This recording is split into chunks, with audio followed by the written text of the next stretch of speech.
అదే మరి ఇప్పుడు పై అవకాశం గారు ఈ సమర్థవంతమైన అద్భుత దీపం చేతలేదు, కానీ దమ్మున్నాడు, తెలివి ఉన్నాడు, పబ్లిక్ అకౌంట్స్ కమిటీ చైర్మన్ చేశాడు, చాలా చాలా డెప్త్ నాలెడ్జ్ ఉన్నాడు ఆయన. ఎవరికి? కేశవ్ గారు. Keshava master of business administration. అంటే మీరు మీరు లో కూడా చేసి మీ లెక్క ప్రకారం తట్టుకోగలంటారు ఇతను? ఎలా తట్టుకుంటారండి? బాధ్యత మొత్తం ఎత్తిమ పడేస్తే. కేంద్ర ప్రభుత్వం మాత్రం దుర్మార్గంగా ఆంధ్రప్రదేశ్కి నమ్మద్రోహం చేయడానికి చూస్తూ ఉంటుంది. ఒక అమరావతికి మాత్రం కొన్ని ఇచ్చినట్టు నటిస్తా అన్ని ప్రాజెక్టులు భారత పెట్రోలియం కార్పొరేషన్ ఎప్పుడూ ఆమోదించింది. దాని గురించి ఏంటి ఇప్పుడు ఎంత ఇప్పుడు చంద్రబాబు నాయుడు గారు సపోర్ట్ ఇంత తీసుకున్నప్పుడు కూడా తర్వాత నెక్స్ట్ సబ్జెక్ట్ మాట్లాడతాం, ముందు కంప్లీట్ చేద్దాం. ఓకే సార్ చెప్పండి. ఇది ఏదైతే ఉందో మిగతా మంత్రిత్వ శాఖలు ఏదైతే ఉందో మీరు చూశారు, నాదెళ్ల మనోహర్ గారికి సన్నబియ్యం దొడ్డు బియ్యం అని కదా, ఓకే, అది సెటిల్ చేసుకున్నట్టు సివిల్ సప్లైస్ శాఖ మంత్రి కింద మనోహర్ గారు. అంటే జనాలకు ఇచ్చే పోర్ట్ఫోలియో. అవును, జగన్మోహన్ రెడ్డి గారు ఎలా ఉన్నా ఈయన మాత్రం తీసుకుంది, మీరు చూసుకున్నారు కదా, ఫుడ్ అండ్ సివిల్ సప్లై. అలాగే సరే టూరిజం ఇవన్నీ కూడా ఏం చేయాలి ముందు చిరంజీవిగా చేశారు, అదొకటి ఆయన అనుకోండి. సరే ఐటీని పూర్తి చేయాల్సిన బాధ్యత ఐటీని ఇంతకుముందు ఏం జరగలేదు, జనం అనుకుంటున్నారు, ప్రయత్నం జరిగింది. 2014లో చంద్రబాబు నాయుడు గారు ముఖ్యమంత్రిగా ప్రమాణ స్వీకారం చేసినప్పుడు ఐటీ ఎక్స్పోర్ట్స్, బేసిక్ ఎక్స్పోర్ట్స్ చాలాసార్లు చెప్పాను నేను, చాలా మంది తెలియని విషయం అనేది. అండ్ వితౌట్ బీపీఓ 1200 కోట్లు ఉంటే చంద్రబాబు నాయుడు గారు దిగిపోయేటప్పుడు కూడా అంతేనండి. వచ్చి 5,000 కోట్లు అయిపోయింది, 50,000 కోట్లు అయిపోయింది. I don't believe this. Jaganmohan Reddy గారు పదవి స్వీకారం మే 30 తీసుకుందా 2019, 2023 ఆఖరి వరకు కూడా 2,000 కోట్లు దాదాపుగానే ఉంది. తెలంగాణలో 3 లక్షలు. ఏంటి కంపారిజన్ ఏంటండి? ఒరిస్సాలో కూడా ఎక్కువ ఉంది, అది అటవీ రాష్ట్రం ఎన్సీ వెనకబడిపోయిందని. ఒరిస్సా కూడా 2.5 రెట్లు ఎక్కువ ఉంది ఆంధ్రప్రదేశ్ కంటే. అందువల్ల మోస్ట్ ఇంపార్టెంట్ ఆస్పెక్ట్ అండి, ఇవన్నీ ఎప్పుడు సాధ్యం అవుతాయి? ప్రత్యేక హోదా వచ్చే రాయితీలు. అందుకని లోకేష్ గారు రైట్గా పాయింట్అవుట్ చేశారు, విభజన హామీల కోసం ఫైట్ చేస్తాం మేము, తీసుకోవడానికి ప్రయత్నం. That is the must be the right spirit for him అండి. అందువల్ల సరే అచ్చెన్నాయుడు గారు ఎన్ని బాధలు పెట్టారు ఆయన్ని.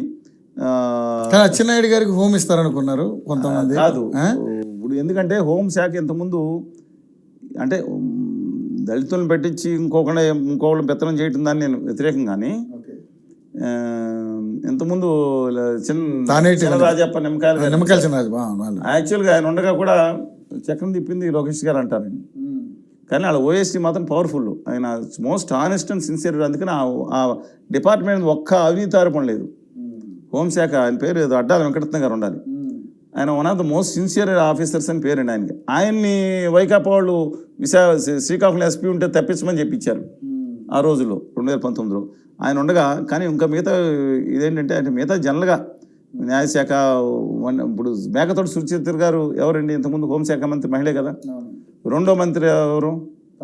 వంతి గారు మంత్రే కదా, దళిత వర్గాలకు సంబంధించిన వారే. ఇప్పుడు కూడా వంగల్పూడి అనిత గారు తీసుకురావడం గట్టి పవర్ఫుల్ మంత్రినిగా వ్యవహరిస్తారండి. అఫ్ కోర్స్ లోకేష్ గారు కానీ మిగతా వాళ్ళు కానీ ముఖ్యమంత్రి గారి ఆదేశాల ప్రకారం వెళ్లాల్సి ఉంటుంది.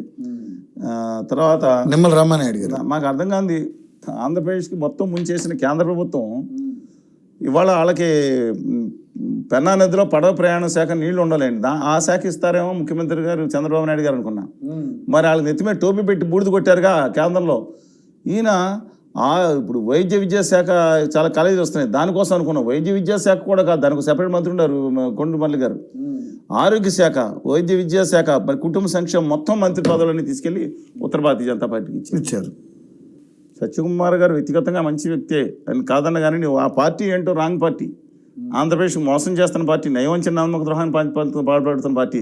వాళ్ళు నిజంగా అన్నీ చేసి రమ్మని దండం పెట్టి 1000 కొబ్బరికాయలు కొడతామని చెప్పాను రాజ్నాథ్ సింగ్ గారికి. వాళ్ళ ఇంట్లో వెళ్ళి చెప్పొచ్చాను, మీరు బహిరంగ కూడా బయట చెప్పారు, మీరు హామీలు విభజన హామీలు అమలు చేయండి, ఖచ్చితంగా మీకు నాకు ఏం లేదు.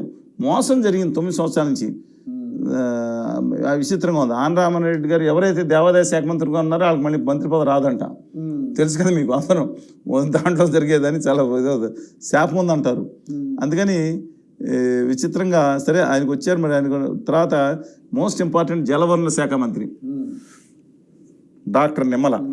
అంటే డాక్టర్ గారంటే వైద్య డాక్టర్ కాదు, రీసెర్చ్ డాక్టర్. ఆయన మా ఊరేనండి, పాలకొల్లైనా. అభినందనలు తెలుపుతున్నాను, నాతో పాటు ప్రత్యేక అభినందనలు. హ్యాట్రిక్ విజయం కాకపోయినా దాన్ని కొంచుకోవటం చేసుకున్నారు కాన్స్టిట్యున్సీని, అందువల్ల అభినందన తెలుపుతున్నాను. అలాగే సరే అనగాని సత్యప్రసాద్ గారు సీనియర్ మోస్ట్ రెవెన్యూ శాఖ రిజిస్ట్రేషన్ శాఖ మంత్రులుగా చాలా రేపల్లో చాలా మంచి వ్యక్తి. అలాగే సాంఘిక సంక్షేమం డోలా బాల వీరాంజనేయ స్వామి గారు డాక్టర్ ఈయన గురించి చెప్పాలండి. తెలుగుదేశం పార్టీలో ఒకే ఒక ఎస్సీ ఎమ్మెల్యే లాస్ట్ టైం. ఎన్ని ప్రలోభాలు వచ్చినా నిలబడి కసిగా గట్టిగా నిలబడి ఆ పార్టీ తరఫున పనిచేసిన వ్యక్తి. ఈ వాజ్ యాంప్లీ రివార్డెడ్. ఎందుకంటే అంటే మనం ఏ విషయం ఆ విషయం చెప్పుకోవాలి కదండి. ఆయన ఎన్ని ఆర్థికంగా బాగా ఉన్నాళ్ళు వాళ్ళే తట్టుకోలేకపోయారు. అలాగే విద్యుత్ శాఖ మంత్రి కింద గొట్టిపాటి రవి గారు ఈ లాస్ట్ హెవీలీ అండి. ఆయన మీద ఎన్ని వేధింపులు వచ్చినా సరే, కానీ విచిత్రంగా 2014 వైకాపాలు నెగ్గిన ఆయన ఇప్పుడేమో వచ్చిన తర్వాత చాలా గట్టిగా నిలబడి దాని మీద ఉన్నారు. ఇక గృహ నిర్మాణ సమాచార శాఖ మంత్రులుగా కొలిసి ప్రసాద్ గారు ఏం లక్కీ అండి. లాస్ట్ మీట్లో నెగ్గదే అనుకున్నారు. నెగ్గడం కాకుండా ఏది ఇప్పుడు గృహ నిర్మాణం చాలా ఇంపార్టెంట్. ఇల్లు కట్టడం తర్వాత ప్రతిరోజు మనకి సమాచారం ఈయనే రావాలి పొద్దున వివరణ ప్రభుత్వానికి. అదేవిధంగా ట్రైబల్ వెల్ఫేర్ శాఖ మంత్రి మహిళా శిశు కుమ్మడి సంజయ్ రాణి గారు 2-3 సార్లు పోటీ చేసి ఓడిపోయారు. 2 సార్లు ఎంపీల కింద, ఒకసారి ఆవిడ. తర్వాత బీసీ జనార్దన్ గారు రహదారులు, భవనాలు, మౌలిక సదుపాయాలు దాంట్లో ఎక్స్పర్ట్.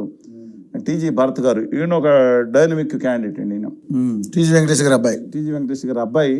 ఐ థింక్ ఇప్పుడు ఆయన నాన్నగారు టీజీ వెంకటేష్ గారిని చెప్పుకునే పరిస్థితి తీసుకొస్తాడు ఈయన. పరిశ్రమలు ఉన్నాయి, అవినీతి పాటుపడే వ్యక్తులు కాదండి ఎవరు కూడా. వాళ్ళ యాంపుల్ డాక్టర్ చంద్రశేఖర్ కానీ ఇలాంటి కానీ ఏమైనా డబ్బులు లేకపోయినా వైకాపా సంబంధించిన ఎంపీ వేరే ఎవరు మన గురుమూర్తి గారు ఉన్నాడు తిరుపతి ఎంపీ. ఇలాంటి వాళ్ళకి చాలా అంటే మిగతా వాళ్ళు చాలా మంది ఉంటారు కానీ నేను చూసిందండి. వీళ్ళకి అక్కర్లేదు. వీళ్ళు ప్రజల కోసం పరిశ్రమలో కామర్స్ ఫుడ్ ప్రాసెసింగ్ శాఖ మంత్రి కింద ఆయన కన్సర్న్ సబ్జెక్ట్ అని బికాజ్ ఈజ్ ఓన్ ఇండస్ట్రీస్.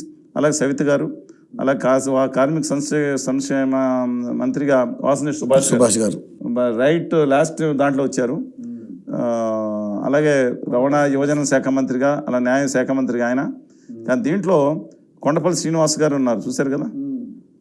ఎవరు MSME SRP NRI empowerment relations మంత్రిగా.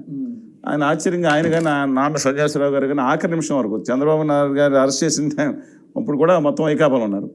అక్కడ డాక్టర్ కె నాయుడు గారిని వాళ్ళ కజినేనండి, కజినేళ్ళ ఫాదర్. ఆయన సీట్ ఇవ్వకుండా ఈయనకి ఇచ్చేటప్పుడు ఈయనకి ఇచ్చారు.